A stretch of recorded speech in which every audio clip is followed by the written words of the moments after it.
La Sociedad Dominica de Medios de Comunicación, Sodomco, presenta A Pensar Más con Rosa María Palacios.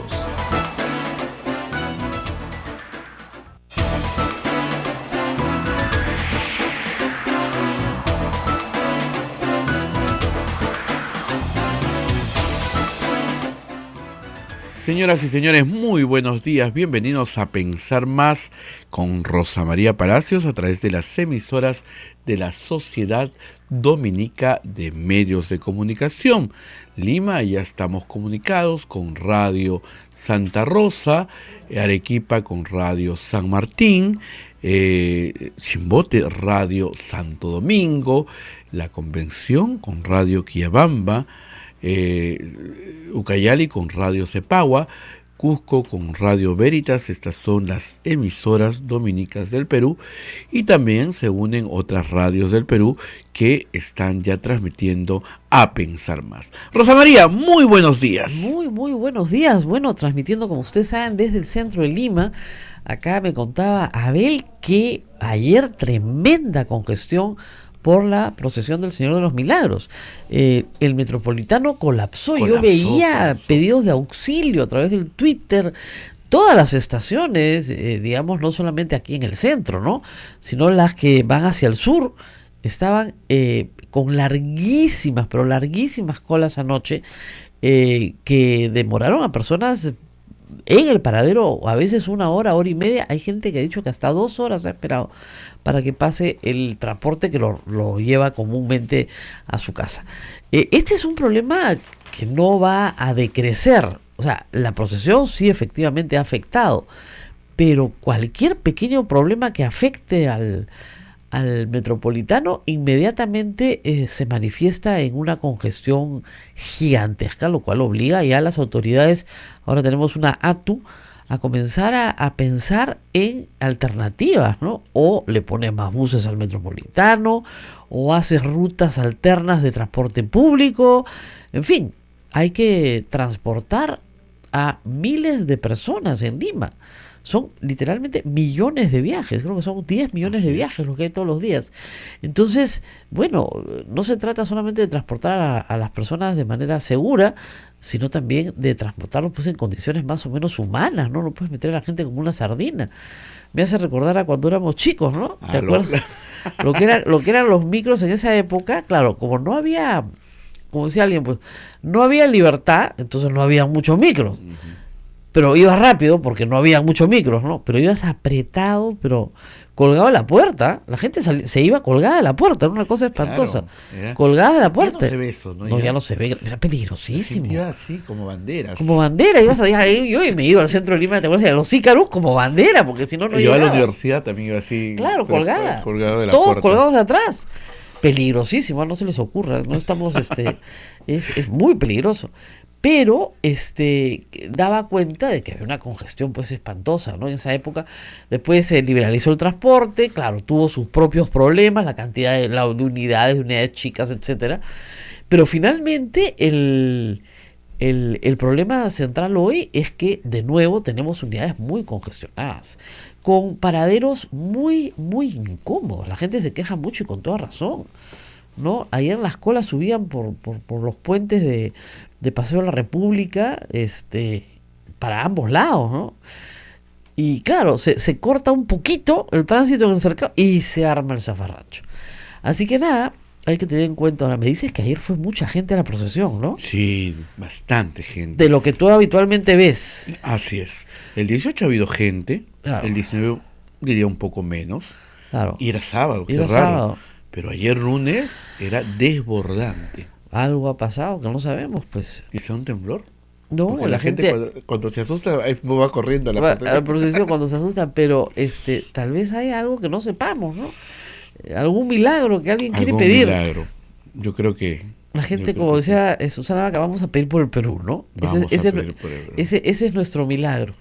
Bueno, hoy día, hablando de otros milagros, el Tribunal Constitucional tiene que escuchar, vamos a explicar claramente lo que va a pasar, tiene que escuchar al vocal ponente, que es el doctor Ramos. ¿Qué significa esto?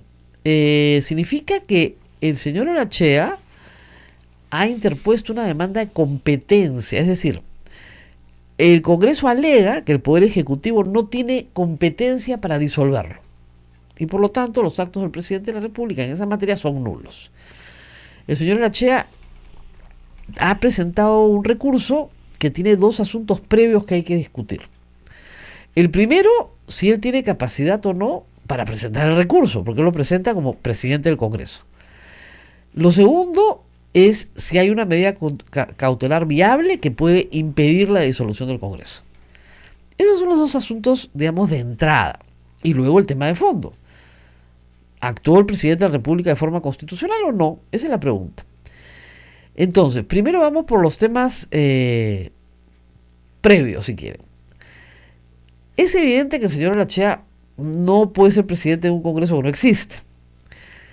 Pero es posible que el Tribunal Constitucional diga y deje constancia que, considerando que no teniendo una representación perfecta, porque no la tiene una representación atípica, considerando que fue el presidente del Congreso antes de que se disolviera y que sería un imposible jurídico presentar una demanda competencial si es que se le exigiera ser presidente del Congreso, habida cuenta de ese elemento, se puede interpretar que sí tiene competencia.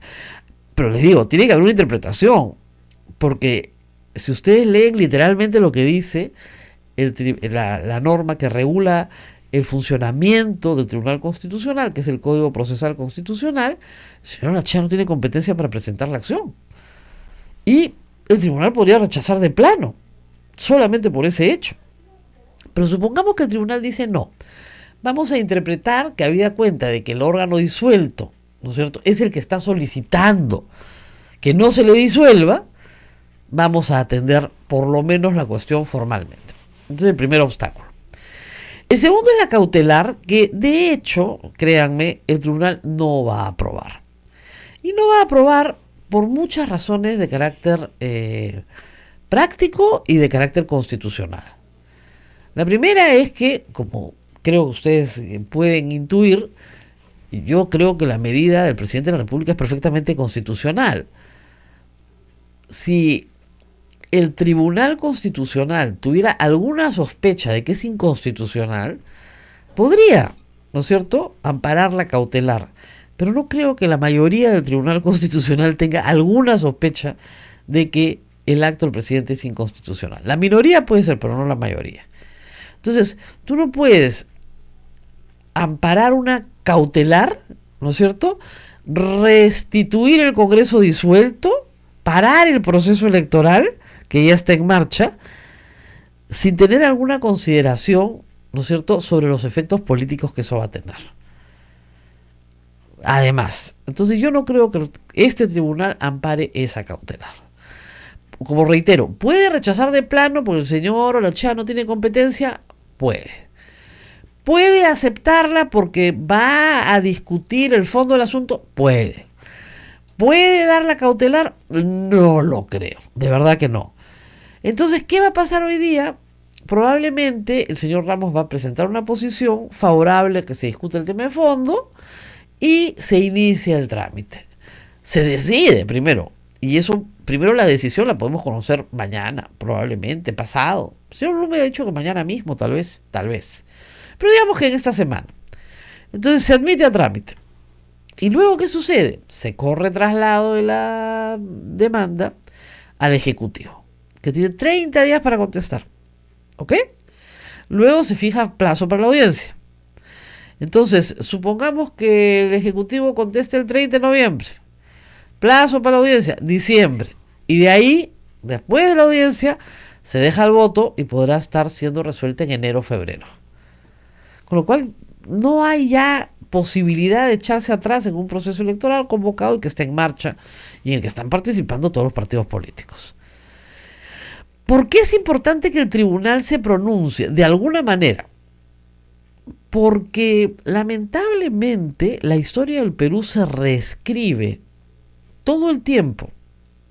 Y no vaya a ser que el día de mañana el fujimorismo insista en que este es un golpe de Estado igualito al del 5 de abril, cuando todos sabemos que no es un golpe de Estado, y que el Tribunal Constitucional estaba capturado por los caviares o Dios sabe alguna estupidez de ese calibre y insistan en que acá hubo un golpe de Estado cuando nunca hubo un golpe de Estado.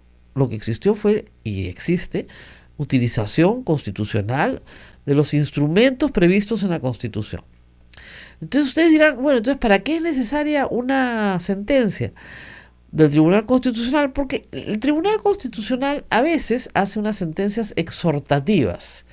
Es decir, le dice al Congreso, miren, a futuro sería bueno que ustedes reformen la Constitución para que quede claro el procedimiento de la cuestión de confianza, para que quede claro los plazos, para que no se vacíe de contenido tal o cual cosa, para que no se confunda la gente, por ejemplo, ¿no es cierto? En fin, para asuntos que tengan que ver con el mismo procedimiento, o porque puede decir el tribunal que esta institución importada del parlamentarismo en realidad necesita otros arreglos institucionales para poder ponerse en práctica, como exhortación a un posible Congreso que luego reforme la Constitución en otros términos. Eso es lo que va a pasar, lo más probable, pero eso será después de ¿marzo? Febrero probablemente, cuando se esté instalando el nuevo Congreso. Antes no va a ser, y además les digo, cualquier discusión favorable a la tesis del golpe de Estado, la institucionalidad destruida por las acciones golpistas del señor Vizcarra, va a ser, tal vez tenida en cuenta, pero va a ser minoritaria. Va a quedar 5-2, así el señor Blume va a votar con los otros 4 y el señor Ferrero y el señor Sardón dirán que es un golpe de Estado y que hay una dictadura. ¿Ya está? No hay forma de que hagan alguna triquiñuela, porque conocemos de miren, las artes. Han usado todos los trucos, los doctores truquinis. Además, siempre les han dicho a ustedes, no se puede, ¿no es cierto? Oiga, ¿se puede hacer una cuestión de confianza? No se puede. ¿Se puede convocar una legislatura extraordinaria? No se puede. ¿Se puede presentar una cuestión de confianza sobre la reforma constitucional? No se puede. No se puede, no se puede, no se puede. Ahora no se puede. Y fíjense que sí se pudo. Fíjense. Desde hace 3 años, cada vez que yo leo mi Constitución y digo, el Ejecutivo puede hacer esto, dicen, no se puede. Y sí se puede, pues. Lo cual genera una tremenda confusión en el público, ¿no? Y en los mismos periodistas. Una periodista mía me decía con toda buena fe, es que yo invito a otro abogado y me dice otra cosa. Entonces yo la miraba con una cara de pena y decía, pero no es culpa de ella, pues hay un conjunto de abogados que han decidido destruir el derecho. Y para muchas personas el derecho se convierte en lo que diga el abogado que tienes delante. Y eso no es el derecho. Justamente esta noche, acá viene un pequeño comercial, voy a presentar un libro de Luis Pázara, que se llama, es un librito, interesante, digo librito porque es chiquito, muy asequible, que se llama De Montesinos a los Cuellos Blancos. Y de lo que se trata, que está promoviendo Planeta, es de crear una colección breve, se llama Perú Breve, de textos pequeños, muy fáciles de divulgar, ¿no es cierto?, sobre temas fundamentales de debate público. Y este es sobre la justicia en el Perú. Y claro, no es el caso específico de Montesinos y los Cuellos Blancos, pero sí es el tema de la justicia en el Perú en los últimos 50 años. ¿Por qué tenemos la justicia que tenemos? ¿De dónde viene? ¿Por qué es tan complicada, distante? ¿Por qué los ciudadanos no entienden de qué se trata, ¿no? Y eso está en este pequeño libro que vamos a presentar esta noche, que recomiendo a todos los interesados su lectura. Es un libro de Luis Pázara, chiquito, precios populares. Se llama Perú Breve la colección. ¿Dónde es la presentación? En el Virrey, en la librería del Virrey. En el Óvalo. En el Óvalo Bolognesi en Miraflores. Gutiérrez. No, Bolognesi, Óvalo Bolognesi en Miraflores. Y la verdad es que efectivamente pues lo que tenemos son problemas respecto a la justicia que se arrastran algunos desde la colonia, ¿no? Problemas institucionales y problemas sobre todo en la formación de los abogados. Y la formación de los abogados es de tan mala calidad que lo que te arroja es el espectáculo que ves a veces en los medios de comunicación. Abogados para todos los gustos. Claro, pero no al servicio de la ley, de la justicia o la verdad, sino al servicio exclusivamente del cliente. Y además lo peor del caso es que en algunos de estos casos de interés público no dicen quién es su cliente, nos enteramos mucho tiempo después. Eso es una falta ética grave, ¿no? No decir que tienes un conflicto de interés y presentarte ante el público como una persona que no litiga ante el TC y que litigas ante el TC todos los días. Es, la verdad, bien... A mí me ha dejado muy sorprendida todo este episodio, ¿no? Y ha sido muy duro para muchos abogados ver cómo les destrozan la profesión por intereses ya casi partidarios, ¿no? Ya ni idea políticos, partidarios. Pero bueno, esta noche vamos a hablar de Me este están tema. preguntando dónde y a qué hora va a ser la presentación de este libro de Luis Pázara. Lo hemos puesto en Twitter varios días ya. En el Virrey, es una librería que está en el Óvalo Bolognesi, en Miraflores. La Óvalo Bolognesi está muy cerca, bueno, está en la avenida Bolognesi, que queda muy cerca al malecón. Y a las 7 de la noche, hoy. Y el libro es de Luis Pázara, el que quiera verlo lo puede encontrar en cualquier librería. Como les digo, esto es una colección chiquita, de textos muy, muy breves, sobre la base de otros estudios que ha hecho Luis Pázara. Luis Pázara ha publicado 3 o 4 libros en los últimos 15 años sobre el tema específico de la justicia en el Perú. Y hace muchísimos años que viene publicando otros, por cierto, ¿no? O sea, hay toda una bibliografía detrás, pero lo que trata este pequeño libro es darte un resumen muy, muy sucinto, sin mucha nota bibliográfica, ¿no? Sino sobre todo la esencia de las cosas, y explicarte por qué tenemos la justicia que tenemos. Y que es de muy mala calidad, por cierto, ¿no? La justicia debería ser un servicio público esencial. Sin embargo, no lo es. Lamentablemente. Pero en fin, ¿qué más ha pasado hoy día en el Perú y en el mundo? Ni que digamos. Ya sé, ustedes me van a decir, todo el día estamos hablando del resto del mundo, no estamos hablando de nosotros, pero de vez en cuando tenemos que dejar de mirarnos el ombligo, pues. Cuando todo parecía mejorar en Chile... ¿Qué pasó ayer? Ha habido incendio, horrible. ha habido Alguien me dice, qué horrible lo de Chile. Sí. ¿Qué horrible qué? Otra vez. Pero como yo digo, es una oportunidad para que se piense mucho en los cambios que está pidiendo la gente, ¿no? Y eso es importante. Ayer hablaba con un chileno y me decía que dicen, pues, es ahora o nunca. Claro. Ya han tomado la decisión de luchar hasta el final. Pero ¿luchar qué? Es la pregunta que yo le hacía. Claro, ¿luchar qué? Ya, queremos que el sueldo mínimo suba. Ya te lo aumentaron, perfecto. Más, ya, pero ¿quién lo va a pagar? ¿No? Entonces, entonces queremos que el metro sea gratis. Y ya, pero algo tendría que costar, ¿no? Entonces, ¿qué? ¿Cuál es la plataforma? ¿Quiénes son los líderes? ¿Quién los representa? Todo eso está por verse. Y mientras tanto ayer, ya el crimen organizado sí está haciendo las suyas, ¿no? Porque está clarísimo que ayer se incendió un edificio muy cerca del Palacio de la Moneda, de establecimiento comercial, pues regular, y lo han incendiado por las puras. O sea, siempre los incendios son por las puras, pero digamos, ya se suponía que la protesta, ¿no?, se había expresado, que se iba a expresar con mayor fuerza la voluntad popular, a través de cabildos y otros métodos de participación, y de repente ayer de nuevo. Y ayer el presidente Piñera ha cambiado medio gabinete, no medio, pero creo que 8 ministros, que es un cambio importante. Y sobre todo ha removido al ministro del Interior, que era el más cuestionado. Entonces, ¿qué más, no? Bueno, mientras tanto en Bolivia las cosas están atroces. Ya estamos con manifestaciones con muertos, heridos, etcétera, porque Evo Morales ha decidido que pues, es el presidente de Bolivia. Es el presidente, y digo, ha decidido, porque claro, controla el Tribunal Electoral, como hacen todos los autócratas, ¿no? Lo primero que hacen es controlar el equivalente al Jurado Nacional de Elecciones. ¿No te acuerdas cuando Montesinos coimeaba a todos los miembros del Jurado Nacional de Elecciones para permitir la reelección? Jurado Nacional de Elecciones, OMPE, todo. OMPE, esto es igualito. Papelito manda. Papelito manda. Entonces, esto es el mismo modelo. No sé, en ese sentido, Fujimori fue pionero. Es el mismo modelo. Entonces, claro, la OEA ha solicitado una auditoría. Evo Morales ha dicho que por supuesto, que ningún problema, que encantado, ya sabe de hecho que va a ganar la auditoría, y en las calles le piden segunda vuelta, ¿no? A la cual no quiere ir, evidentemente, porque sabe que la pierde más o menos de todas maneras. Así están las cosas.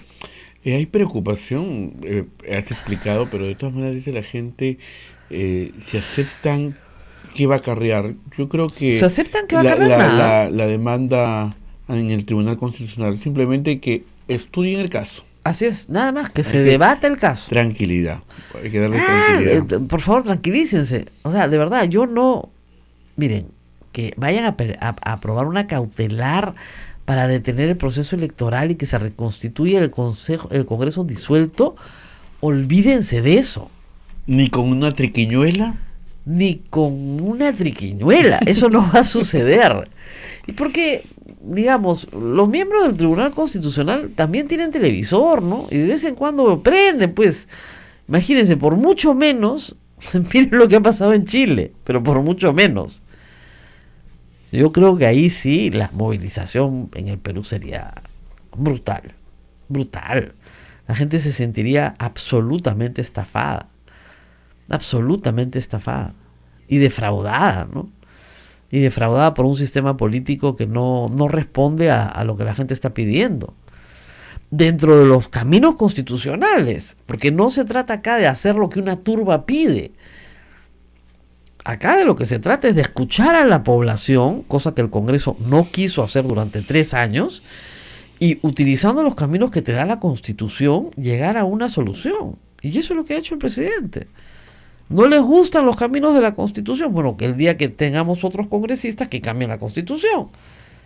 Pero esos son los caminos de la Constitución que aprobó Alberto Fujimori. O sea, los ganaron con su propia Constitución. ¿Para qué aprueban eso, pues? Que claro, en la lógica de que siempre voy a ser, la lógica del autócrata es siempre voy a ser ejecutivo. No voy a ser legislativo, no se le ocurrió. ¿No? Entonces, claro. Pero en fin, hay otras noticias vinculadas nuevamente con la SUNEDU.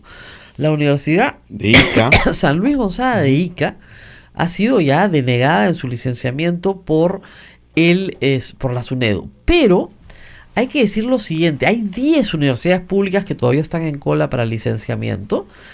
San Luis Gonzaga de Ica es la primera que no le dan el licenciamiento, pero en el caso de las universidades públicas, como el Estado es el promotor de estas universidades, el Estado ha aprobado la semana pasada un decreto supremo para elaborar planes de emergencia para que esas universidades públicas que el mismo Estado creó, sí reúnan los requisitos establecidos por las normas de SUNEDU. Entonces, inmediatamente el comité de emergencia tiene que entrar y poner al día a esa universidad. Porque esa es una obligación del Estado que me parece lógica. O sea, si el Estado creó la universidad, el Estado promovió la universidad, el Estado, que es la SUNEDU también, puede decirle esta gestión no es, digamos, la necesaria para tener el mínimo de calidad. Pero le damos la oportunidad de entrar en un plan de emergencia y que en un tiempo determinado, tras ese plan de emergencia, finalmente la universidad se ponga en el nivel básico. Porque acuérdense ustedes que lo que propone SUNEDU, es la ley además, es un nivel básico para funcionar como universidad.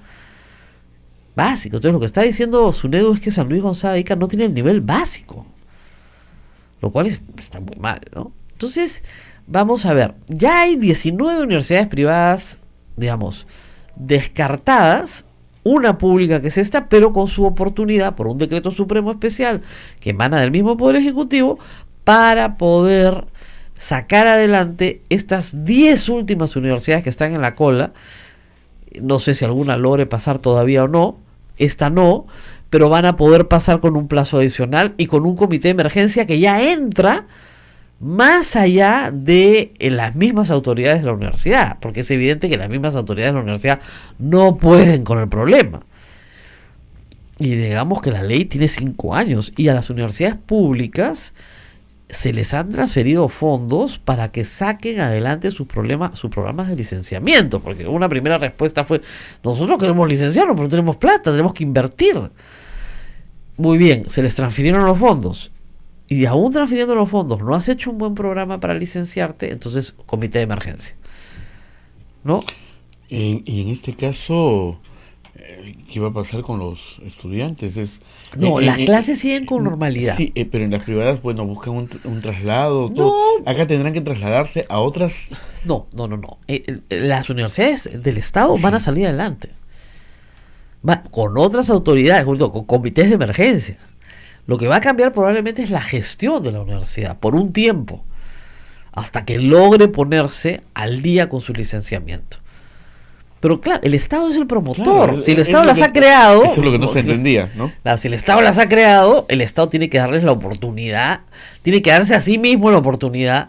O sea, si el Estado decidió que Ica necesitaba una universidad y lo decidió hace 50 años, entonces, bueno, muy bien.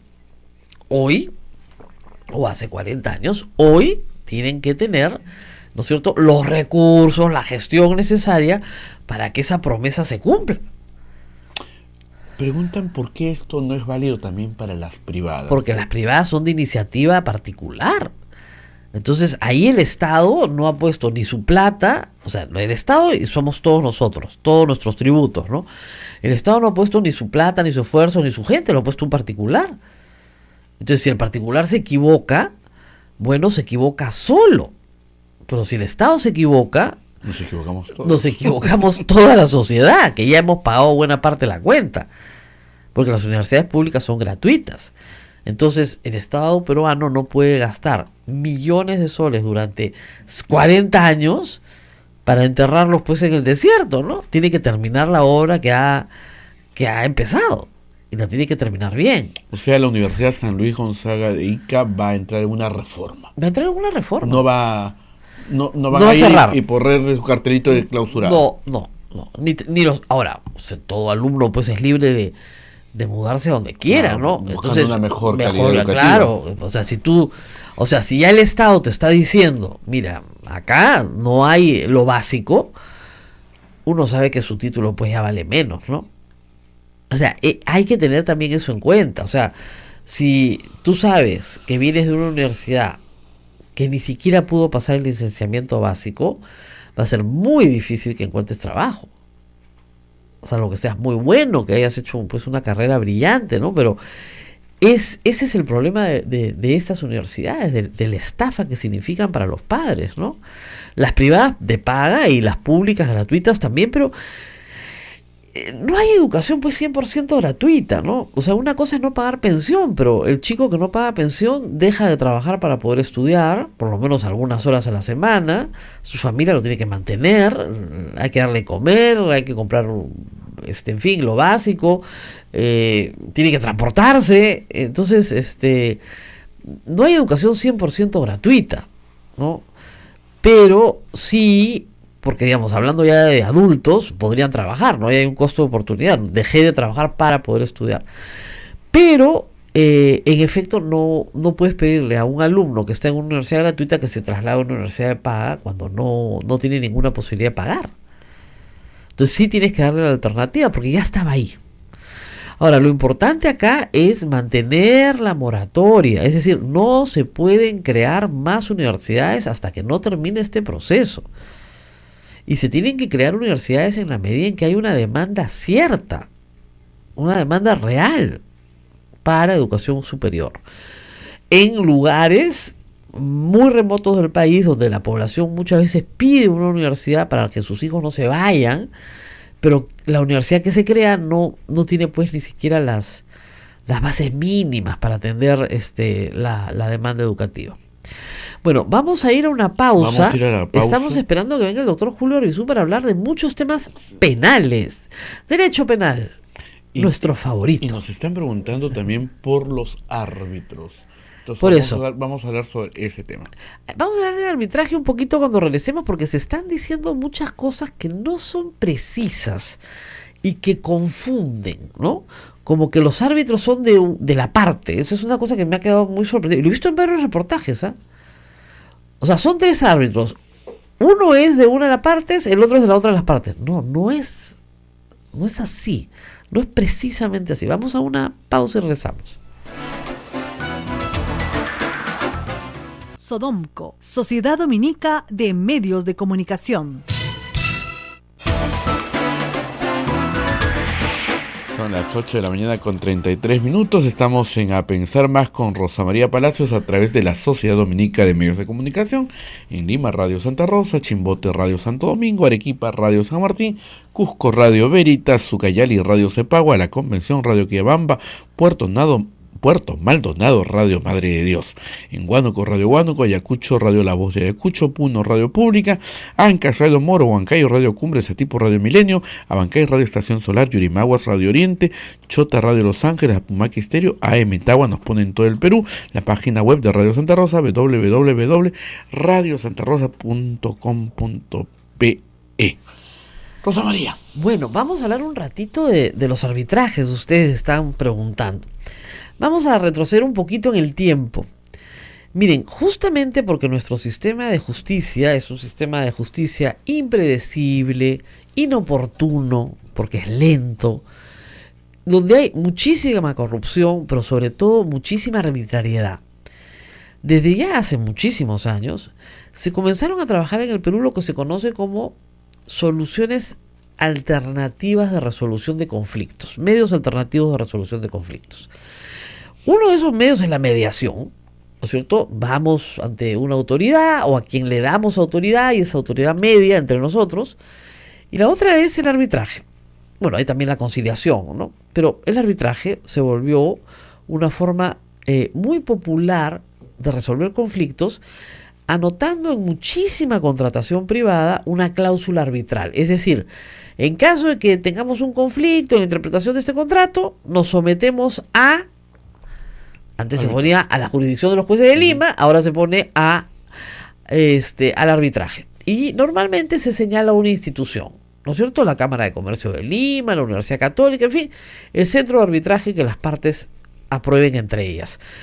En los arbitrajes empresariales, normalmente, sobre todo si hay una empresa transnacional, lo que solicita es que el arbitraje se someta a una instancia internacional de arbitraje, que puede ser el CIADI, no sé, el Tribunal de París. Hay varias internacionales y también hay nacionales. Pero reitero, nace como un medio alternativo a la resolución de conflictos, porque no se confía en un poder judicial muy lento, que puede demorar 10 años o 20 años, me van a contar a mí, tengo una acción de amparo por concentración de medios, de amparo, donde no se discute, donde no hay que actuar pruebas, que tiene 6 años en primera instancia. Un amparo que tiene 6 años en primera instancia y no hay forma. Ya la Comisión Interamericana se ha interesado y ha solicitado al Estado peruano que responda por qué no se administra justicia. ¿Y al juez? No le importa. Cero balas, al juez Macedo le interesa un pepino. Ahora, el hombre parece ser una leyenda en el Poder Judicial porque no le da la gana de resolver en general. En general no resuelve. Tiene muchos casos. Sí, no lo resuelve. Es un método de trabajo. O sea, un amparo mínimo 4 años, pues mínimo. Quizá le falta tiempo. ¿Tiempo para qué? Para 6 años un amparo. Miren. ¿Y un amparo generalmente en cuánto tiempo debe salir? 6 meses. 6 meses. En primera instancia, 6 meses. Ya, ponle un año. El amparo se supone que es una acción sumaria. Rápida. Ya. Protege derechos, pues es rápido. La gente no le puede dejar desprotegida sus derechos, ¿no? 6 años. Entonces, claro, la mayoría de personas que pueden pagar un arbitraje porque tiene un costo, y el Estado también, ¿no es cierto?, decide pagar arbitrajes. Muy bien. He escuchado, normalmente hay arbitrajes de tribunales arbitrales, o sea, se nombra a 3 personas para formar un tribunal arbitral. Eso es lo que por lo general ocurre. Puede haber arbitrajes de un árbitro, o sea, las 2 partes nos sometemos a esta persona y punto, pero por lo general la fórmula, digamos, más segura es que sea un tribunal y que sea un tribunal que funcione bajo el paraguas de una institución. El arbitraje ad hoc es mucho más peligroso para todos porque no hay la institucionalidad detrás. Pero con una institución funciona. Entonces, ¿cuál es la forma de conformar el tribunal? De la lista de árbitros que tiene esta institución, ¿no es cierto?, las partes, cada una elige a uno. ¿Ok? Uh-huh. Y esos 2 se reúnen y entre los 2 eligen a un tercero. y forman un tribunal de A3. Pero eso no quiere decir, por ejemplo, yo y Abel tenemos un pleito. Entonces yo de la lista de árbitros de la Cámara de Comercio de Lima nombro a uno, ¿ok? Y Abel nombra a otro. Ese árbitro no es mi árbitro. Como erróneamente he escuchado decir, he nombrado al miembro de un tribunal, no es mi abogado, no es mi árbitro, no va a fallar a mi favor. Esto lo he escuchado en varios reportajes y yo me quedo con la boca abierta. ¿Cómo que tu árbitro? Porque no ya dejaría de ser árbitro. Ya dejaría, puede ser árbitro, sería tu abogado, Claro, ¿no? tu abogado. Entonces, los árbitros son nombrados de esa forma, de una lista que tiene la entidad, y de esa entidad tú escoges uno. La otra parte escoge uno y entre los dos escogen al presidente. ¿Ok? Entonces, claro, dicen, no, es que tú escoges uno pues que esté de acuerdo contigo. Bueno, no deberías saber si está de acuerdo contigo o no, porque entonces ya no es árbitro. Está administrando justicia. Entonces no puedes tú tener un adelanto. Oye, ¿tú cómo resolverías este casito? Ya, entonces listo, tú eres mi árbitro. No, pues no se puede. Eso para empezar. Ahora, ¿qué hacía Odebrecht? Odebrecht, de la lista de árbitros, escogía uno que ya trabajaba para ellos. Es decir, que ya estaba coimeado. ¿No es cierto? El señor Canepa ese sí era su árbitro. En el sentido de que era una persona sobornada para emitir resoluciones favorables a Odebrecht. ¿Y qué se le encargaba a este señor? Y a otros, porque no es el único, se le encargaba repartir a otros para que los fallos fueran favorables. ¿A cuánto le tenía que repartir? A uno, pues. Si son 3, solo necesitas 2. ¿No es cierto? Ahí los fallos que hay que observar son los que quedaron 2-1, para empezar. Entonces, salvo que fueran cosas muy manifiestas en las que el Estado iba a perder de todas maneras, ¿no?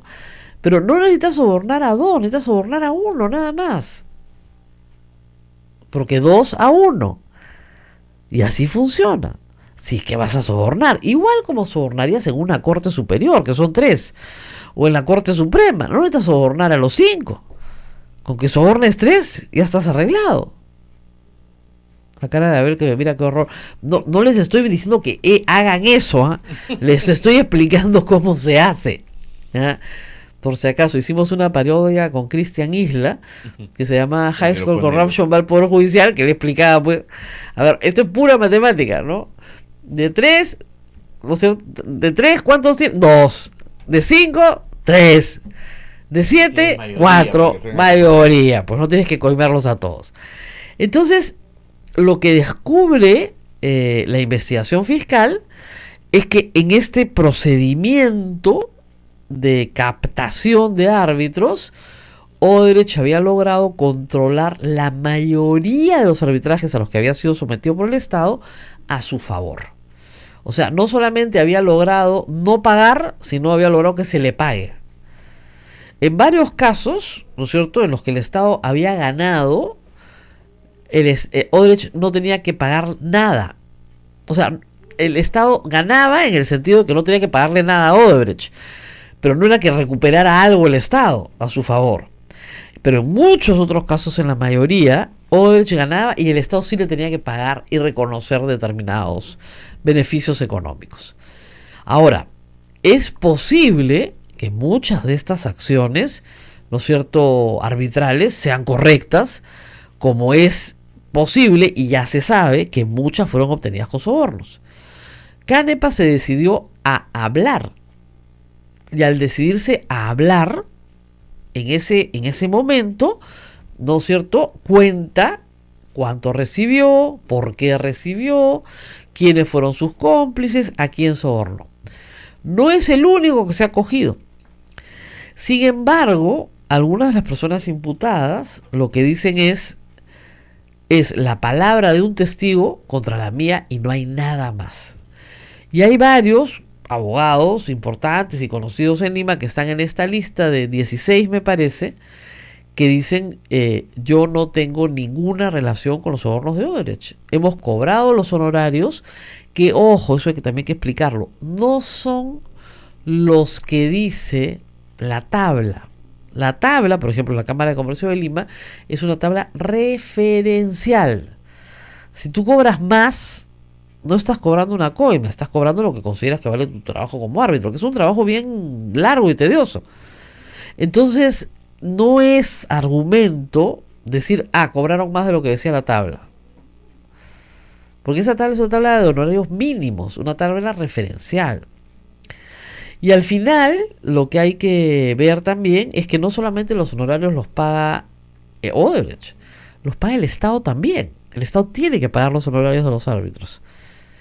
El Estado no está sobornando. Entonces, creo yo que hay lo que se llama en inglés causa probable, ¿no? Entonces, el juez tiene que ver bien si la Fiscalía logra acreditar para cada caso individual causa probable, más allá del dicho de una persona, sino de otras pruebas concurrentes que tampoco pueden ser los pagos realizados por honorarios profesionales. Entonces, yo creo que ahí va a haber un trabajo, espero, ¿no?, un poco fino. Aun cuando, hay que decirlo, la Fiscalía y los jueces han estado utilizando la prisión preventiva como un mecanismo de coacción. Es decir, yo te encierro hasta que tú me cuentes algo. ¿Ya me contaste algo? Entonces ya te suelto. Y ese mecanismo de coacción ha sido muy útil para conseguir la verdad en varios casos. Pero si no tienes nada que contar, pues ese es el problema. En fin, bueno, vamos a... El señor Abanto también ha sido... Bueno, es el mismo caso. Es el mismo caso que he explicado, el mismo caso. Él alega lo mismo, que son los dichos de una persona, que son sus honorarios. Exactamente la misma defensa. Pero bueno, ayer también hemos tenido noticias del fujimorismo. Sí. Papá Fujimori dijo que está harto de que desunan a sus hijos. Bueno, se acaba de hacer el milagro. Ha resucitado Ezequiel Ataucusi. No, mentira. Está con nosotros el doctor Julio Arbizu, que ha venido en andas, ¿no? En andas, ha salido de su casa muy temprano en la mañana. Salió a 7:20, me dice. 7:20, sobrado. Pero no, ha sido terrible. Impresionante. Pero no había procesión hoy día. Y yo creo que, me imagino que han pensado en lo de ayer y nadie quería venir al centro. Sí, pues, eso es lo que ha pasado. Ayer ha sido tan caótico anoche que la gente, el doctor Arbizu, ningún taxista lo quería recoger. No. Y con esa barba, pues, doctor, la gente ha dicho... Pero en la aplicación no me ven. Con aplicación. Me han cancelado uno tras otro, pero así... Eso es horrible de las aplicaciones, ¿ah? Sí. La verdad, que uno termina volviendo a la calle. Sí, a mí me ha pasado ya, a la tercera cancelada me voy a la calle, estiro mi bracito nomás. Y si tú cancelan, te cobran. Y además, pero digamos que Sí. sean honestos y no te cobren, igual te dejan tirado. El problema es que a veces o sea, ya calculamos que vamos a tomar taxi de aplicación y no llevamos efectivo en la billetera. ¡Claro! Entonces, es un problema... Mayúsculo. de tomar taxi de aplicación. No, agente por favor, BCP. disculpe. Regresa, por favor, voy a... te tomo a ti. Al fiao. Sí. Ay, qué espanto. Pero el doctor Arbizu está piña, ¿no? El otro día también, ¿qué pasó? La tarjeta... Horrible, lo asaltaron, le robaron la tarjeta de crédito, le usaron la tarjeta de crédito, típica pesadilla. Bueno, pues te presentas al banco, pues, preséntalo. Le dijeron, ¿para cuándo? Para otro día, doctora. Ensamblando. Regrese usted mañana. No, al final cumplieron. Pero ¿Pero cuánto demoró? 2 meses. Sí, 2 meses, pero claro, apenas hice la denuncia por las redes. Eso es terrible. Horas te reaccionaron. Pero eso pasa conmigo, puede pasar contigo, puede pasar con quien puede ejercer este tipo de cosas en una plataforma como esa. Pero los ciudadanos... Yo decía, con 1 o 2 seguidores. Si a un penalista lo ningunean, ¿cómo será nosotros que somos así unos pobres cristianos, ¿no? Imagínense ustedes. Pero bueno, vamos a hablar de derecho penal, pero vamos a hacer pausita, Chiquitita, una pausa para que chiquitita. respire pues el doctor, para que tome su agua y regresamos. Sodomco, Sociedad Dominica de Medios de Comunicación.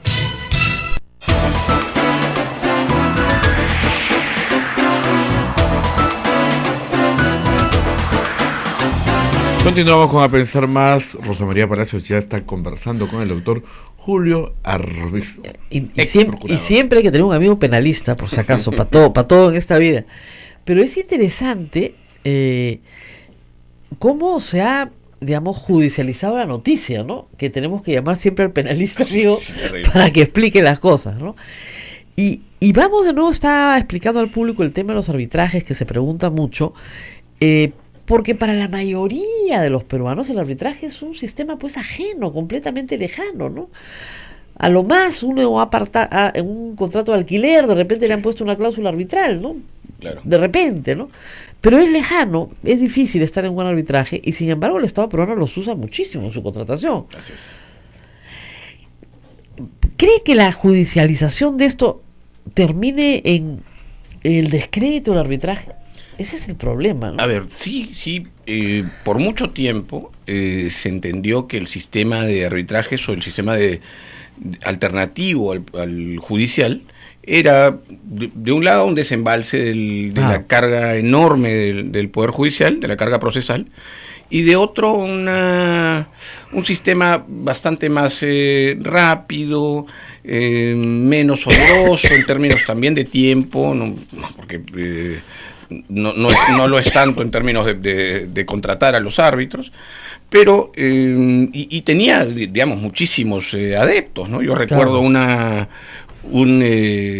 artículo, una columna de Bullard hace 5 años donde decía que era poco menos que la gran alternativa al Poder Judicial. Yo creo que no lo es tanto, no lo ha sido tanto a la luz también de los escándalos últimos de corrupción.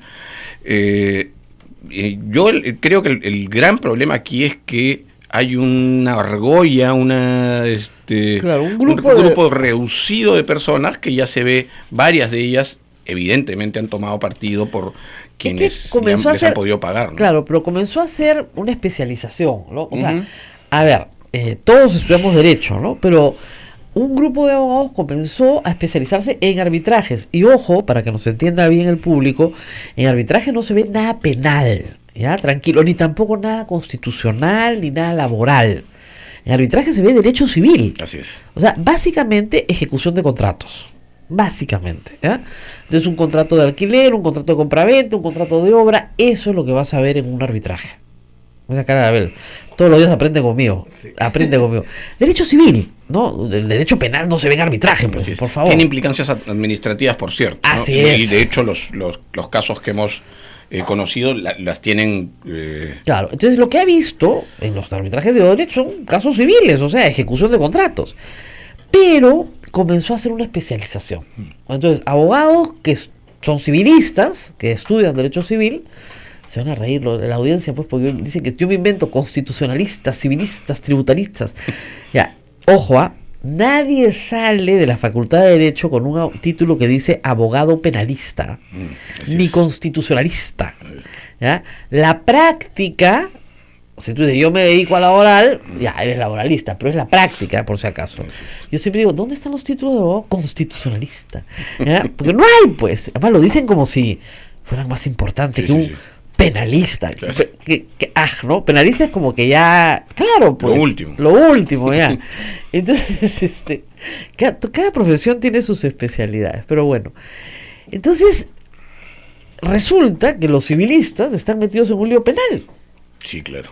Terrible. Y ahora, esto tiene varias complicaciones. El sistema es probable que después de esto quede absolutamente desacreditado, lo cual no necesariamente es bueno. Sin embargo, creo que en la mayoría de los casos no hay duda de que aquí ha habido un problema enorme de corrupción. Lo que es bueno, sí creo, es que exista la posibilidad de imputar delitos de corrupción a sujetos que no son funcionarios públicos y que actúan a título de autores, ojo, ¿no es cierto?, en delitos especiales o en delitos que podrían ser especiales de funcionarios públicos. Y esto por una razón elemental. Aquí sí, pues, funciona como un reemplazo del Poder Judicial y por tanto tienen una función pública. Estas personas ejercen una función pública y lo que tienen que saber es que lo hacen para todos los efectos, para representar esa solución de controversias que antes era monopolizada por el Poder Judicial, pero que ahora les toca a ellos también ejercer esa función, que es una función pública. Claro, Entonces, y la acepción de funcionario público en el Código Penal es la más amplia posible. Eso es lo que siempre te dicen, la más amplia posible. Un árbitro es un funcionario público. Y es bueno, y está así tipificado además también en los tratados, en las convenciones anticorrupción, claro, que se entienda que el concepto de funcionario público no está constreñido únicamente a quienes tienen o ejercen la función pública formalmente. Ahora, la prisión preventiva parece ser, pues estamos en una audiencia de prisión preventiva para árbitros, la metodología de la delación, ¿no? Y yo le decía al doctor, hasta donde yo sé, eso es inconstitucional, pues es violatorio de los derechos humanos. O sea, yo no te puedo meter preso para que cantes. Ahora, eso es lo que está pasando. Bueno, parece ser una de las estrategias del Ministerio Público, no sé si tanto como inconstitucional, pero sí lo que está pasando hace mucho tiempo en verdad, y no solamente ahora, es que se ha distorsionado la figura de la prisión preventiva, se ha convertido en una regla y ya no en la excepción que debe ser, es decir, siempre que uno afronta un proceso penal debería afrontarlo en libertad, solamente debería existir la restricción de una medida limitativa tan grave como la prisión, en caso de que hay obstrucción constituyen los tres requisitos. Claro, el peligro procesal, que puede ser expresado en obstrucción de la justicia o en peligro de fuga. Los elementos de convicción, que no es otra cosa que la contundencia de las investigaciones o los indicios, y un pronóstico de pena, ¿no? Ahora, es curioso importante. qué difícil es para el público entender esos tres requisitos, Sí. ¿no? Nos hemos pasado, y cómo el pensamiento concreto se queda en el caso y no salta a la abstracción. Me ha pasado una cosa muy curiosa. Nos hemos pasado, creo que 2 años explicando prisión preventiva. Con el caso de Keiko Fujimori, una y otra vez. Bueno, el caso de los Humala primero, nadie te entendía nada. Con el caso de Keiko Fujimori comenzaron a entender. Pero, por ejemplo, hay un caso de atropello y explicas lo mismo y te dicen no, es diferente. No, es la misma institución, es prisión preventiva. Claro. Tiene que haber dolo, tiene que haber esto, tiene que haber... Y te dicen, no es igual. ¡Es igual! Es exactamente 2 años explicando prisión preventiva. Es la misma prisión preventiva para Keiko Fujimori o para la que atropella. O sea, es igualita. Así pero es. no se entiende. Y de si nuevo, no existe peligro procesal, no existe peligro de fuga, no Así existe es. obstaculización de la justicia, no tendría por qué haber una prisión ahora, preventiva. está pasando lo que también es terrible, que yo siempre me he negado a creer, pero insisto, yo creo que los juicios se ganan o se pierden en los tribunales, pero lamentablemente la gente cree que se ganan y se pierden en los medios de comunicación. Y los jueces están comenzando a ser muy sensibles a lo que dicen los medios de comunicación, y eso está muy mal. Entonces, el otro día le han puesto prisión preventiva a una señora que efectivamente atropelló, pero que en ninguna parte del mundo le correspondería prisión preventiva. O sea, usted y yo lo sabemos. Todos los abogados lo saben. Es muy probable que digamos, afronte una condena. Es, digamos, altamente probable que afronte una condena, pero una condena suspendida. Sí, lo más probable. Podría ser. O efectiva, pero digamos, una cosa es la condena, claro, efectiva o suspendida, y otra cosa es la medida de aseguramiento. Claro. Una medida limitativa antes de una sentencia no es otra cosa que un aseguramiento, no es una pena. Entonces, en la medida en que es un aseguramiento, tiene que haber condiciones para que se dicte ese aseguramiento. Claro, los medios de comunicación reclaman sangre, pues, ¿no? Entonces, pena de muerte, ¿no? Entonces, claro, ya es casi imposible discutir en esos términos. Pero la convicción de que la gente quede impune, sí, ¿no es cierto?, es la que llama a estos ajusticiamientos es públicos. Que ese es un problema, Rosa María. La impunidad es algo más que una sensación, es una realidad concreta y lamentable en este país. Yo recuerdo cuando estaba en la Procuraduría, y debo confesar que fui bastante más finalista que garantista, que el garantista que soy hoy. Claro. Siempre, digamos, he tenido una formación en derechos humanos, pero me tocaba ser mucho más había que buscar un resultado. en ese sentido.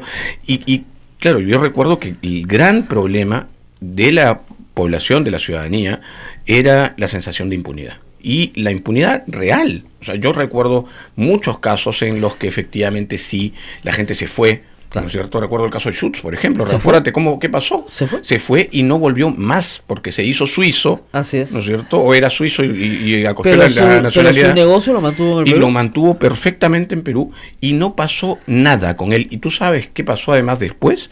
Sus abogados, no sé si lo recuerdas, Ajá. sus abogados, digamos, fueron al tribunal, llegaron hasta el Tribunal Constitucional con un amparo contrariando lo que era la... digamos, su prescripción estaba suspendida Claro. porque él era un reo contumaz, ¿no Claro. es cierto? Y la ley de contumacia indicaba que el plazo de prescripción se suspendía con la declaración de contumacia. Pues sus abogados interpusieron recursos que llegaron hasta el Tribunal Constitucional diciendo que esto era inconstitucional, ¿no es Claro. cierto? Que afectaba sus derechos, y el Tribunal Constitucional le dio la razón.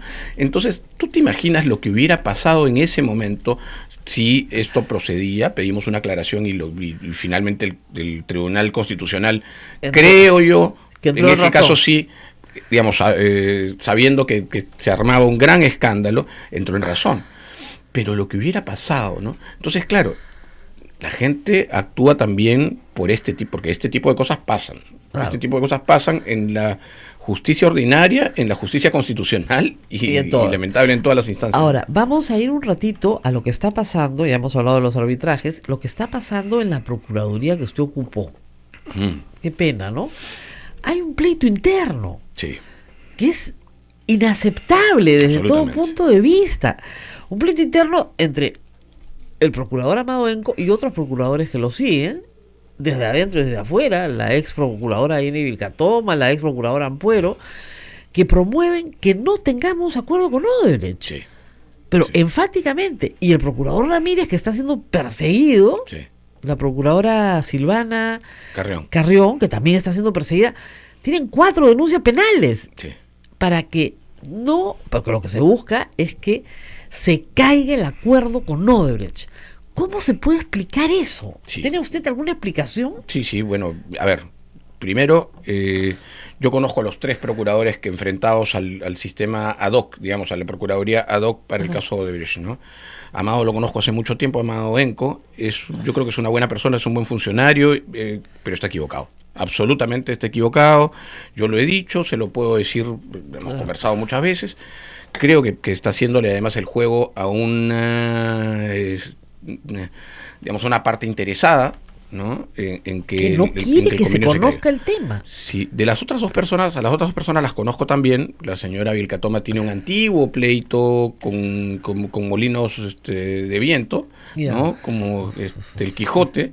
Ella piensa que hace bien, ¿no? Peleándose con algunas personas y aliándose con otras. Porque ahí ya hemos hablado mucho de esta señora. Así es. En cambio, la señora Ampuero sí creo que actúa con conciencia y voluntad de favorecer ciertos intereses. Que no haya convenio. Que no haya convenio, ¿no? Que no haya convenio. Y lo digo porque además esta señora tiene antecedentes que yo conozco, que en su momento comenté, y por eso fue, digamos, retirada de la Procuraduría, ¿no? Y lamentablemente fue a parar a la Procuraduría de la señora Príncipe, que le dio toda la cobertura, la pantalla y la confianza, ¿no?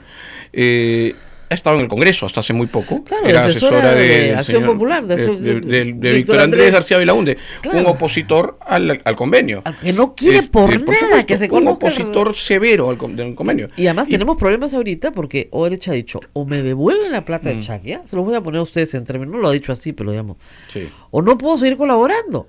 Por 2 razones. Primero, porque no están respetando lo que hemos acordado. Así es. Y en segundo lugar, porque no tengo plata para Así es. pagar abogados, en fin, un montón de gastos que tengo. Los servidores los tengo bajo unos técnicos que no les puedo pagar. Entonces, barata, pues, la memoria le falla, ¿no? Entonces le preguntan, ¿este gobierno no me acuerdo?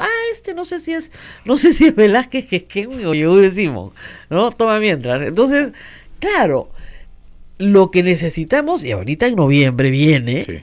y la jueza tiene que resolver ya que les devuelvan la plata, Sí. y estas personas se han preparado un ambiente de linchamiento a la jueza si es que les devuelve la plata. Absolutamente. Con lo cual, hay que decir, coopera el presidente de la República y el presidente del Poder Judicial. Además, Sí, que en intromisiones absolutamente inaceptables además, ¿no?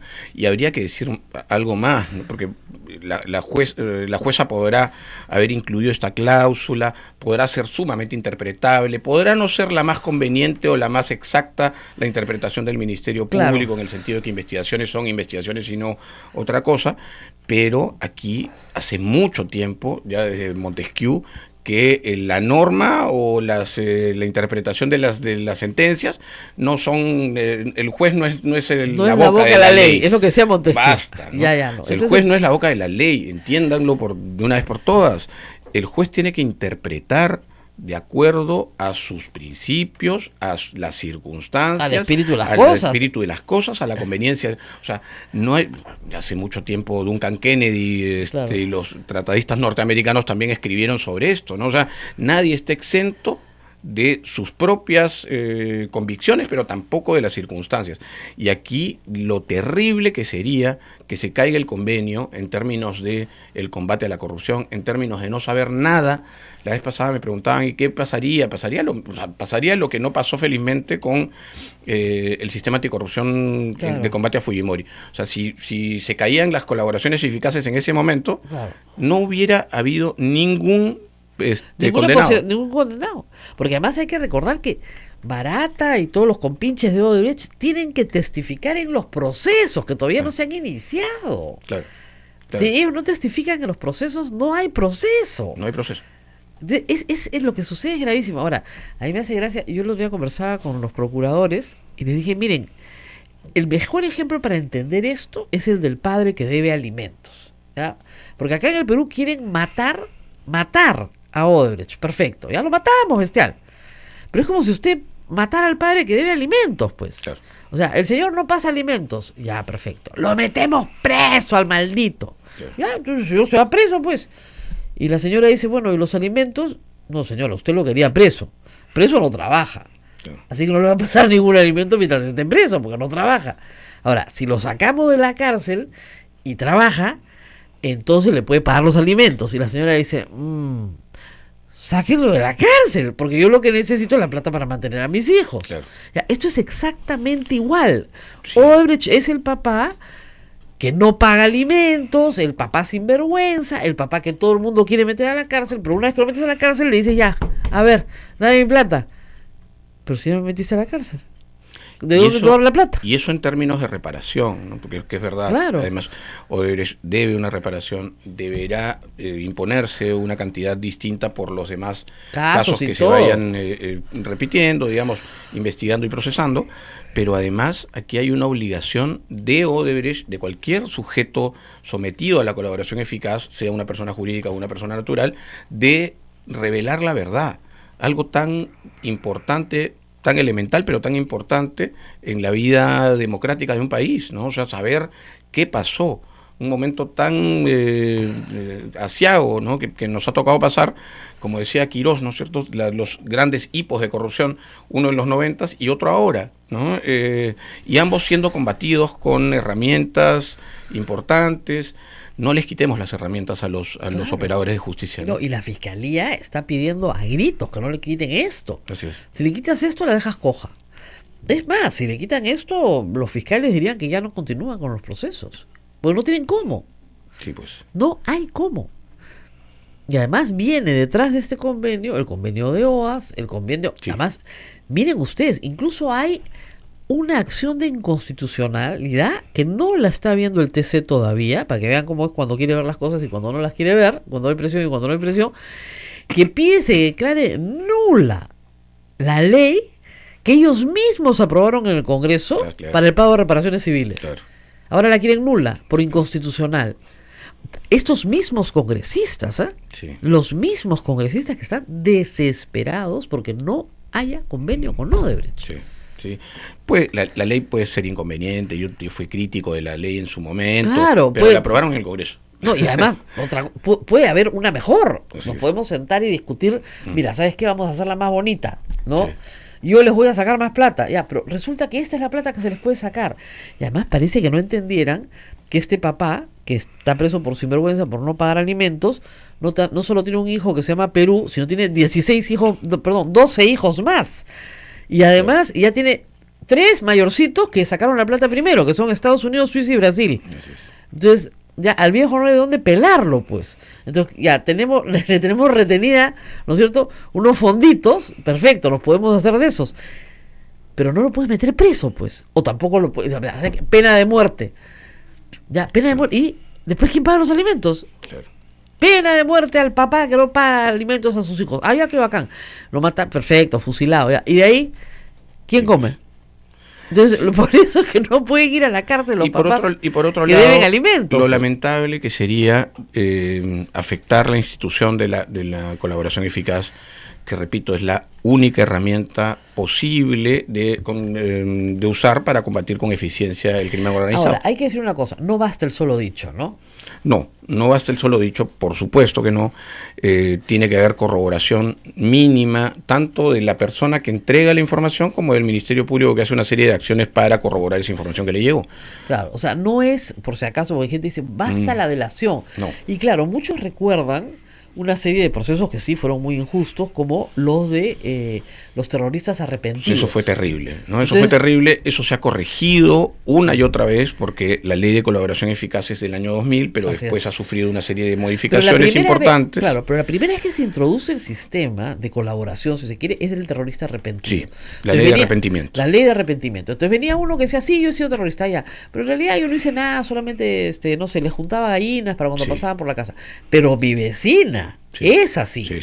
Y se llevaban a la vecina sin ninguna prueba. Muchísimos inocentes en prisión. Pero sin ninguna prueba. Entonces el padre Hugo Lancier comenzó a darse cuenta de que tenía decenas de personas quechua-hablantes que no sabían exactamente ni dónde estaban, ni qué habían hecho, no sabían de qué se trataba. Exacto. Y comenzó...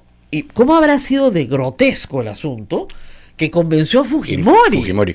Y Fujimori liberó más de 500 inocentes sentenciados. Que dicho sea de paso, ha sido el periodo en que más imputados por delitos de terrorismo fueron liberados. Así es. Y no después de Fujimori en democracia, como quieren hacernos creer algunos. Pero ya no se atreven, Lo repitieron muchas veces y nosotros repetimos lo contrario, porque ese es el problema con el Fujimorismo, que quiere reescribir la historia cada rato, entonces quiere contarnos otro cuento y no es el cuento.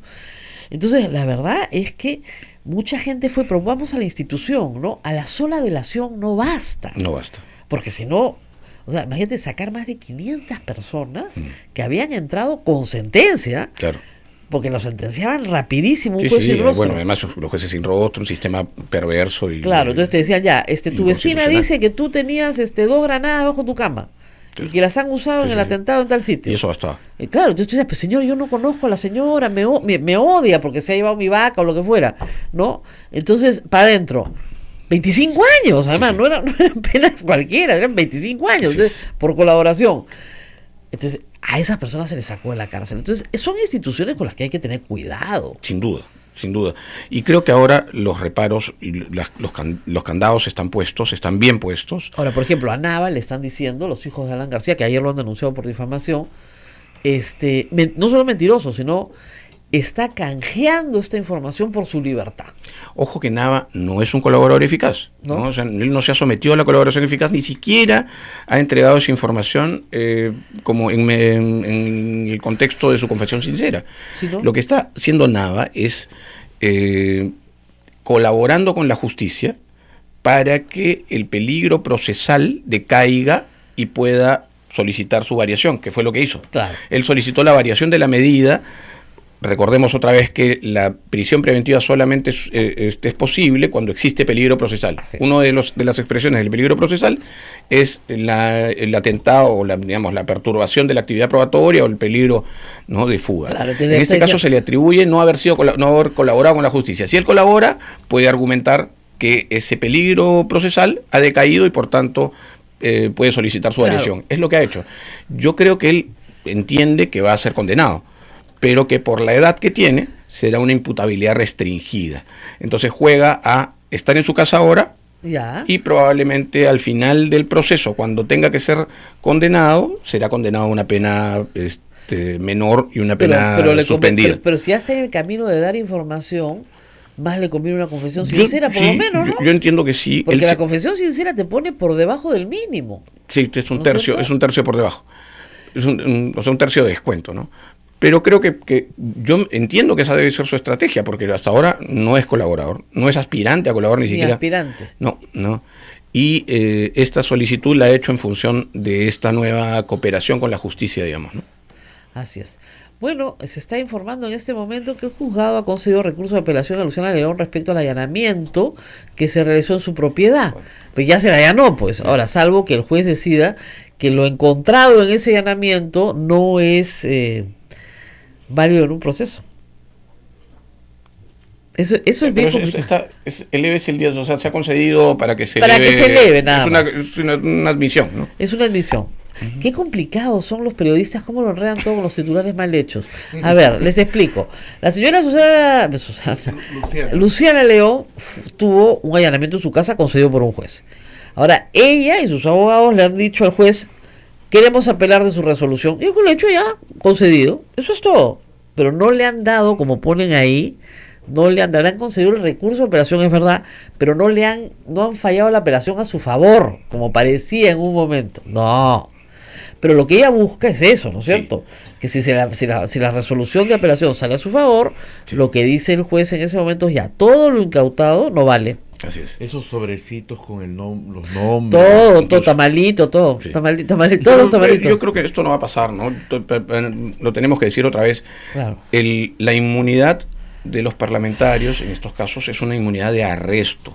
Una inmunidad de arresto y de procesamiento, es decir, todo lo demás es perfectamente posible solicitarlo y autorizarlo un juez. Ahora, viene una discusión que va a ser bien interesante, porque Luciana León va a alegar que se le está imputando un delito en el ejercicio de su función, Sí.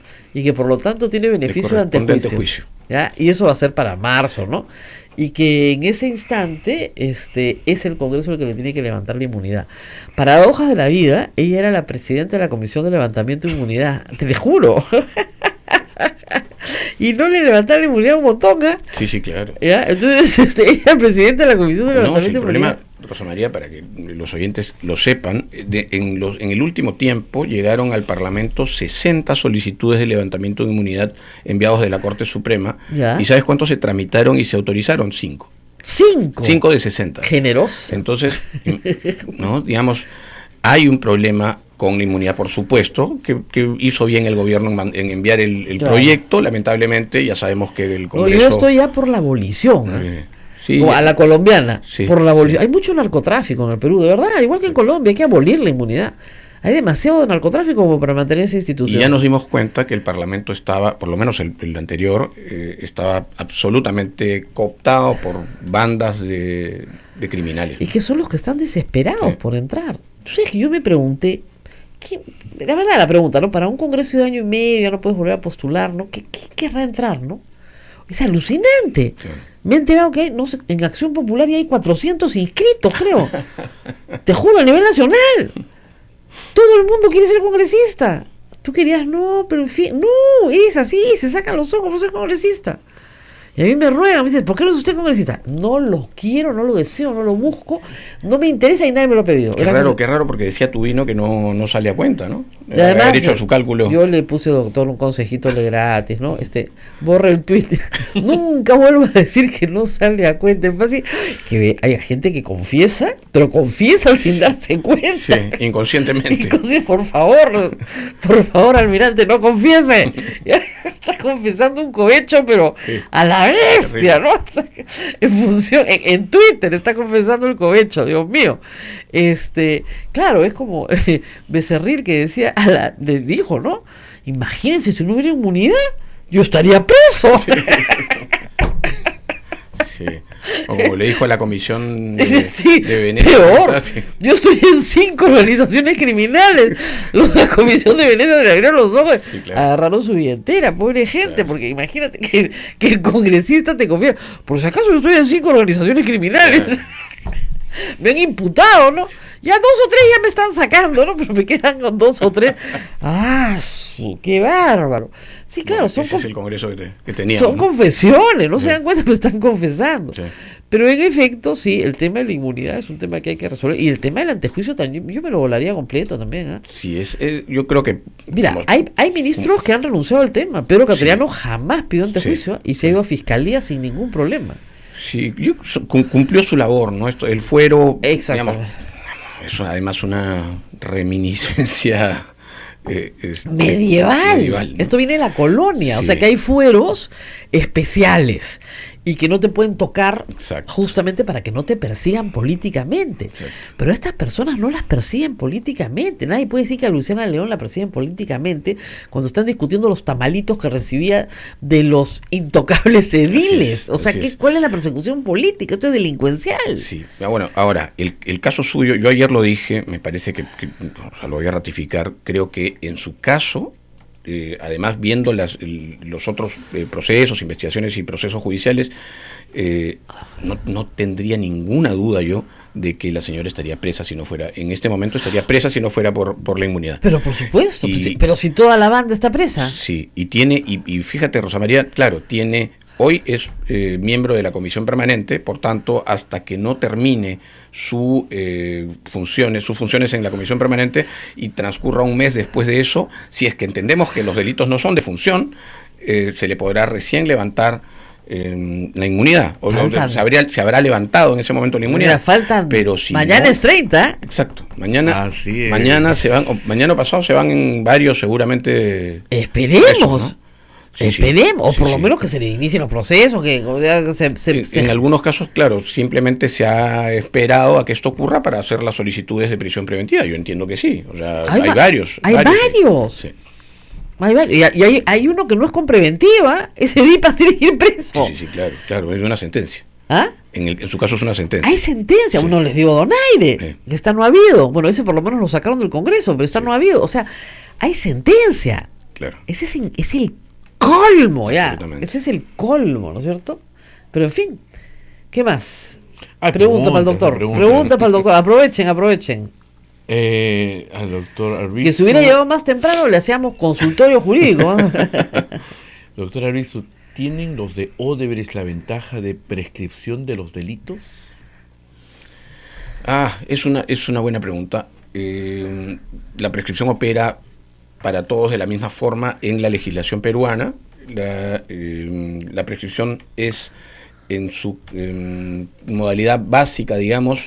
La prescripción ordinaria es el mismo tiempo como la mayor cantidad de años de prisión que supone el delito, la comisión del delito. Y la prescripción extraordinaria es eso más la mitad de ese mismo plazo. Es decir, ¿Cuándo aplica una y cuándo la otra? Yo siempre me olvido. cuando hay una imputación Ya. o al menos una investigación preliminar, se suspende. Entonces allí aplica ya la extraordinaria. Cuando hay imputación entonces se tiene que sumar la mitad del plazo máximo. Claro, supongan, el plazo máximo de la pena es 12 años. Entonces la ordinaria es 12 años, la extraordinaria es 18 años. Así es, 12 más 6. 12 más 6. ¿Ok? Así funciona. Ahora, tú sabes que la prescripción es una institución que la gente no entiende para qué existe, ¿eh? Y le da una cólera horrible. Entonces tienes que explicar y explicar y explicar que, digamos, socialmente tú no puedes perseguir a alguien por siempre. Así es. Porque se supone, aunque usted no lo crea, que el delincuente es un ser humano y que tiene derechos y que no puede ser perseguido infinitamente. Ahora, hay algunos delitos que ahora no prescriben. Los delitos de lesa humanidad. Exacto. Bueno, y también los sexuales. Los delitos contra la libertad sexual, Así es. los plazos de prescripción se han alargado. Hay también plazos de prescripción alargados para no solamente lesa humanidad, sino algunas cosas más. Bueno, lo que hay ahora es muerte civil también, que antes no había, ¿no? Pero también con un plazo, ¿ah? No crean que la muerte civil es perpetua. Sí.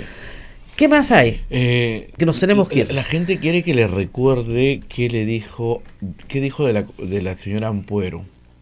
La señora Ampuero estuvo en la Procuraduría. Cuando yo llegué, ella ya estaba en la Procuraduría. Nosotros hicimos una evaluación de todos los abogados al interior de la Procuraduría. Ella tuvo una evaluación deficiente, digamos, se sometió deficientemente a la evaluación, pero no solo eso, sino que tuvo varios actos por decirlo menos, deslealtad con la institución. Sacó cosas, filtró algunas cosas a cierta prensa, y después simplemente cuando se le comunicó que no se le iba a renovar contrato, ni siquiera había una ruptura del contrato, a ver, voy a decirlo de la manera más elegante posible, se resistió utilizando otras personas, ¿no? Ya. A ser Removida del cargo. ¿No? He sido muy elegante para Muy decir elegante. algo que podría tener una Es connotación un penal. incluso delictiva. Así es.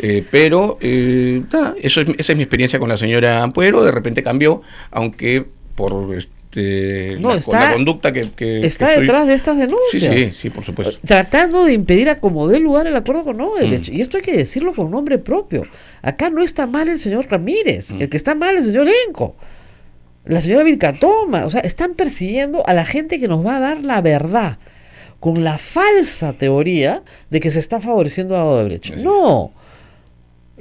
Ellos están favoreciendo a los corruptos, que es otra cosa. A los corruptos que Odebrecht corrompió en el Perú y que no quieren que sepamos quiénes son. Ese es Así todo es. el problema, porque Sí, cuando Odebrecht identifique los 70 codinombres que les falta, van a haber varios congresistas pues ahí. Ese es todo el problema. Sí. Y todos sabemos que va a ser así. O sea, a nadie le va a sorprender. O sea, que Barata dijera que, no sé, pues Pastor Alemán es pastor, no es que bestia, qué tal sorpresa, ¿no? Claro. No. Bueno, podría haber sido... O que si Pan Mulder. es claro, podría haber sido Mulder, ¿no? Pero, claro, esa era la discusión, pero, y que si Pan es Javier Velázquez o no se acuerda bien si vive Simón, pero que les dio a los dos, Sí. ¿no? ¿Y quién va a ser Castelo, pues? No te pases, ¿no? O sea, tampoco, ¿no? Hay varios ahí, pues, ya han dado nombres de algunos ex, ¿no es cierto? Pero faltan varios que están desesperados porque Así sus es. nombres no se conozcan. Sí, sí. Hay yo diría que hay una especie de incontinencia urinaria masiva entre... Y ahora ya no tienen inmunidad. Sí, sí, sí. Ahora, si hubieran empezado por el principio a decir la verdad, ¿no es cierto? No hubiera ningún problema. Si el primero que sale dice, sí, efectivamente a mí Odebrecht me dio plata para mi campaña. No era delito en ese momento, era una empresa que apoyaba y me dio pues $10,000 para mi campaña. ¿Cuál es el problema? Lo hemos dicho aquí muchas veces, ¿no es cierto? Así es. Y esta Se acaba el problema. negación indujo a los fiscales a imputar delitos. Lavado de activos. Y ahora se están yendo todos por lavado de activos. Así es, Por andar utilizando políticamente el derecho. así es. No utilicen políticamente el derecho, de verdad, no lo hagan. ¿De qué te ríes tú? Abel, te matas de la risa. Acá Jorge dice, yo le daría a Odebrecht un bono porque nos diga cuántos congresistas se han beneficiado con la plata del Estado. Bueno, eso es lo que decía Mario Vargas Llosa, ¿no? A estos sinvergüenzas debería que darles un premio. Sí, sí, sí. Porque gracias a ellos sabemos cuán sinvergüenzas son los gobernantes que tenemos. Y Henry le dice al doctor Arbizu si estaría dispuesto a darle unas clasecitas gratis a la señora Rosa Bartra. No, ese es otro nivel, como que gratis, eso es otro precio, cholo. Eso no es fácil. No es fácil. Además creo que la doctora viene además de la Udalech, me parece, o de la Chimbote, que es muy, Claro, Uladesh, sí, muy- que muy- está muy- por todo el Perú. ¿Ah? de muy recomendada Facultad de Derecho. Bueno, nos tenemos que Si me permites Sí, un por minutito supuesto. nada más, yo quiero, ha pasado la semana pasada, sigue pasando en Chile Sí. terribles escenas, y yo tengo a mi hija y a su mamá allá y quiero mandarles un saludo desde aquí, decirle a mi hija y a su mamá que estoy orgulloso de ellas, que han salido a marchar pacíficamente, que han estado y se mantienen allí. Pero que se cuiden, ¿no? Sí, por supuesto, siempre está siempre la recomendación es importante, pero digamos, han demostrado como siempre, ¿no? Esta tesón y estas ganas de no digamos, claudicar frente a la injusticia, ¿no? Y eso es súper importante. Bueno, que hay que decir que en Chile, como decían ayer, 1.200.000 personas salieron el viernes, que no son las que están encendiendo el metro, porque ahí sí hay crimen organizado. Ayer ya era una cosa clarísima, y que por lo menos la policía se ha comprometido a hacer inteligencia y descubrir quiénes son, ¿no? Pero que no representan a una protesta real, honda, profunda, por otras consideraciones. Acá seguimos la protesta, por supuesto, paso a paso. Nos vamos, Rosa María, Nos pero tenemos que pedir. permíteme antes, ya veo ahí por ahí está nuestra amiga, compañera de la radio Silvia Falcón, que ha venido porque en el siguiente programa va a promocionar un evento que va a ser el 13 de noviembre en el Teatro Nacional. Las entradas están a la venta en Teleticket, así que Espérense un ratito, ahí está, ahí veo el póster, canta lindo, ella canta lindo, ella Silvia canta Falcón. lindo. Silvia Falcón, la que habíamos tenido una vez, ¿te acuerdas que nos Claro, la cantó? hemos tenido Lindo. acá. Ella canta precioso. Bien bonito. Y el 13 de noviembre a las 8 de la noche es el espectáculo. En el Teatro Nacional, Nacional. eso se va es a llenar. fino, eso es fino, de largo, importante, tan joven y canta tan bonito. Muy bien, los tenemos que despedir, no se olviden que vivimos de la caridad pública, así que nos vamos, pero usted puede colaborar con nosotros a través de PayPal. Ponga su platita. Hoy día el programa ha sido más largo gracias a los taxistas que se negaron a recoger al doctor Julio Arbizú. Nos vemos y será conmigo hasta mañana.